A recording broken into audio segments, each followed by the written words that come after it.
歲，時日無多，方不敢偷懶。宏願縱未了，奮鬥總不太晚。今秋茫茫身邊應該有已盡有，我的美酒、跑車、相機、金錶也講究，直到世間個個也妒忌，仍不怎麼富有。用我尚有換我沒有，其實已用盡所擁有。曾付出幾多心跳，來換取一堆堆的發票，人值得命中減少幾秒，多買一隻錶，秒速捉得緊了，而皮膚竟偷偷鬆了，為何用到盡了，至知那樣緊要。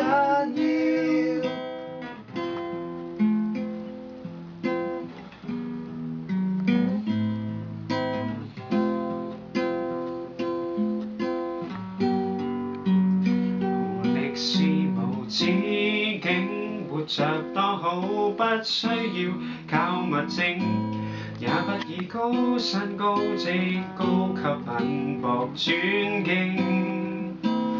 就算博到伯爵那地位和肖邦的選榮，賣了任性，日拼夜拼，忘掉了為什麼高興。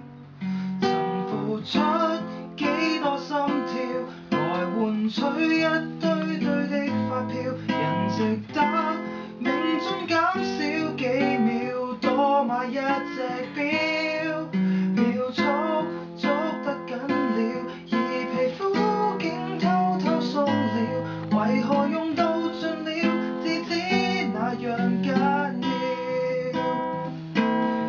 記住那關於光陰的教訓，回頭瞅天已暗，你獻出了10寸是和分，可有換到10寸金？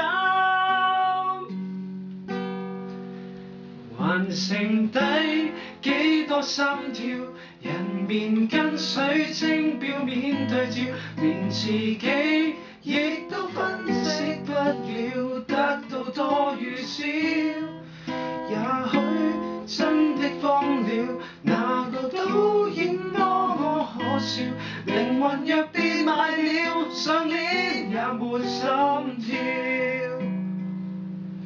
人或感都不緊要，誰做機心一樣了，計劃了照做了得到了，時間卻太少，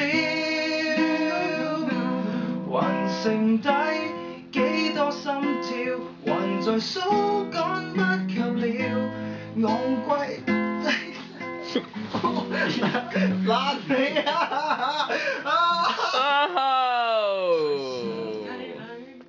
看我一生秒秒。